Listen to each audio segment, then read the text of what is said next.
Hello everyone, you're welcome once again to our full learning English.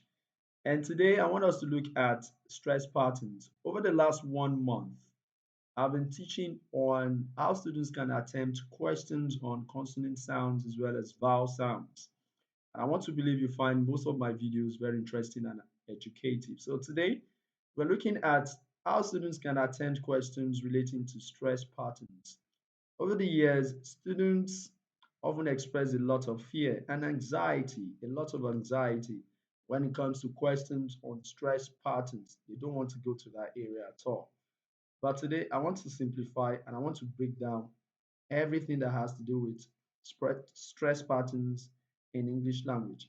So, I hope you find this very interesting and educative as well, very helpful. So to start with, we're going to be looking at syllables, stress patterns, examples before we move on to the real questions from 2017 to 2018. So what is a syllable? A syllable is a sound or combination of sounds that can be pronounced as one, at once, can be pronounced at once. That is a syllable. So a syllable can be one word syllable, monosyllabic words, those are syllables. Those are words that contain one syllable. Monosyllabic words contain one syllable. Disyllabic words contain two syllables. Those are words with two syllables. And polysyllabic words are words that contain three or more syllables.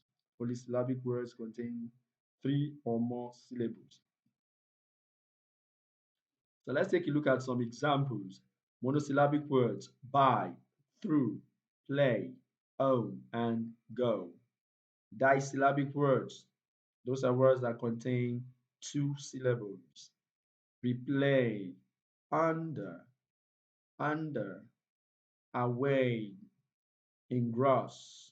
Now, if you look at these particular words, they contain two syllables, but one of the syllables is pronounced, takes longer and higher pronunciation, or takes longer and high in pitch pronunciation than the other one. Replay, under, away, engross.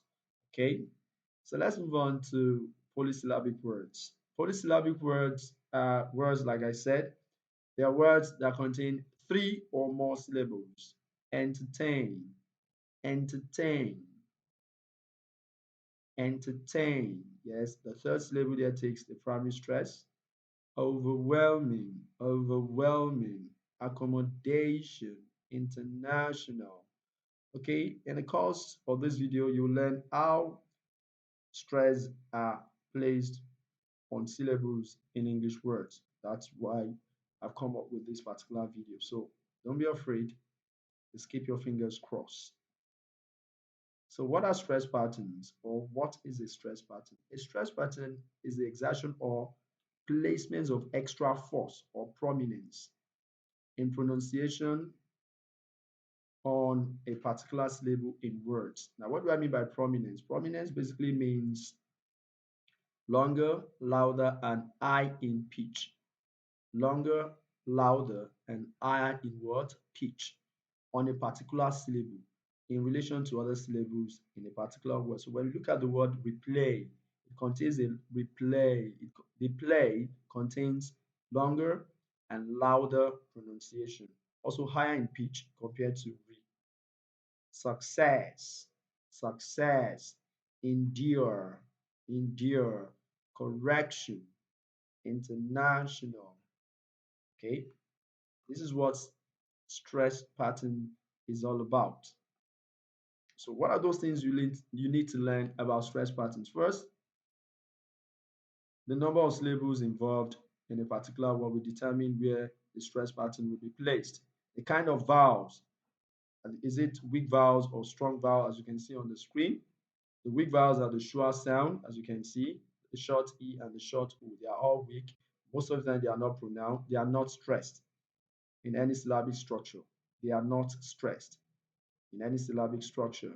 Then strong vowel sounds are often stressed, but not all the time though, but they are often stressed in most syllabic structure. Sounds like vowel sounds like and a, e, and a.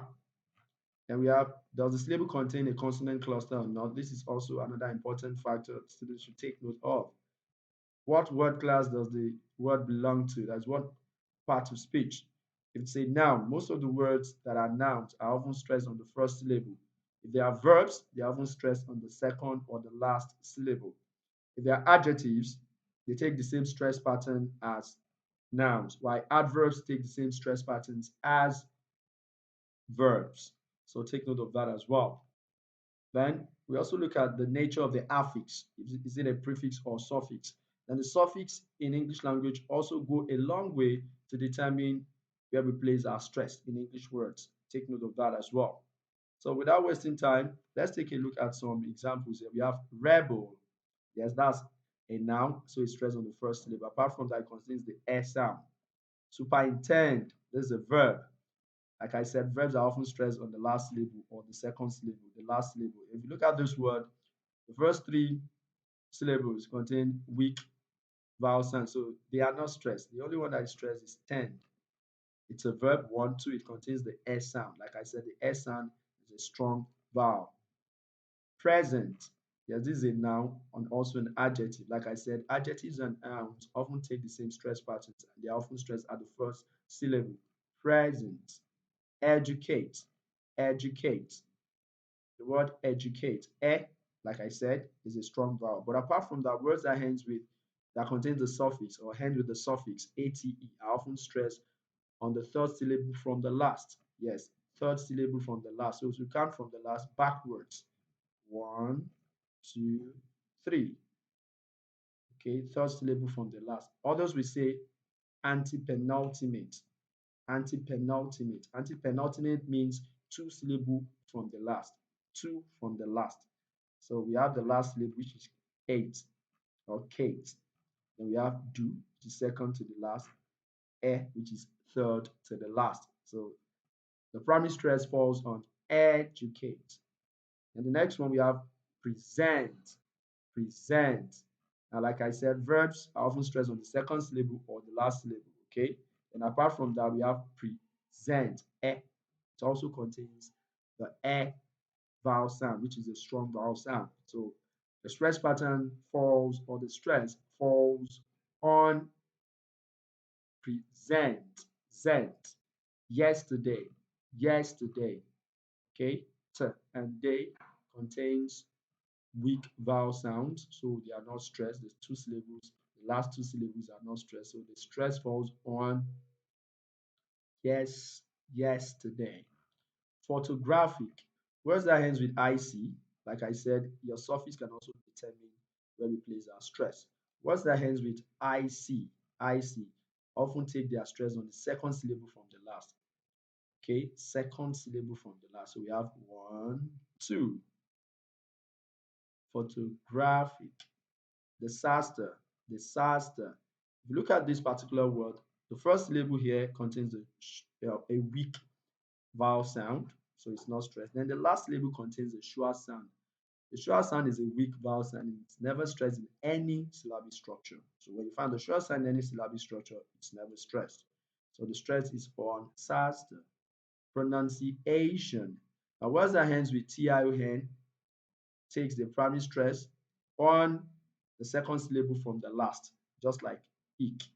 Tion, sion, and ssion takes their primary stress on the second syllable from the last. Some people will say penultimate syllable, that is second to the last. So we have the second to the last, which is pronounced as a. So the correct pronunciation of those words is pronunciation. You have potato, potato, o. Words that ends with o do not take their primary stress on the last syllable. Okay, it often takes the primary stress on the second to the last. Another example is tomato, tomato. Okay, and let's move on to electricity, electricity. If you look at this word, it ends with ity. Yes, words that ends with ity takes their primary stress on the antepenultimate syllable. Okay, that is two syllables to the last. Two syllables to the last syllable. So let's count. One, two, three. Okay, so we have electricity. That's very important. Now, talking about important, yes, im contains a weak vowel, then tant contains a sure sound. So the last, this first and the last can never be stressed. So the primary stress falls on potent, potent. I hope you've learned something new on those few examples I've taken you through. So let's move on to questions from 2017. In each of the following questions, the main or primary stress is indicated by writing the syllable on which it occurs in capital letters. From the letters, from the words lettered A to D, choose the one that has the correct stress. So number one, we have calculator. Now the word calculator is taken from the word calculate. So if you look at the word OR, which is t, has the short sound, so it's not stressed. So let's leave that one out. We are left with calculate. And I told you words that has ATE, you count three syllables from the end, you count backwards. So eight, one, two, three. So the primary stress falls on cal. So the correct answer here is calculator, calculator, option A. Number two, we have circumstantial, circumstantial.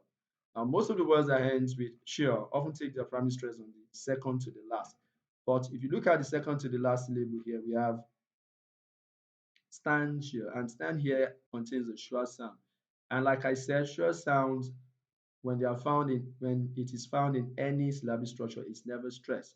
So we can't stress this because it contains a short sound. So we move on to come.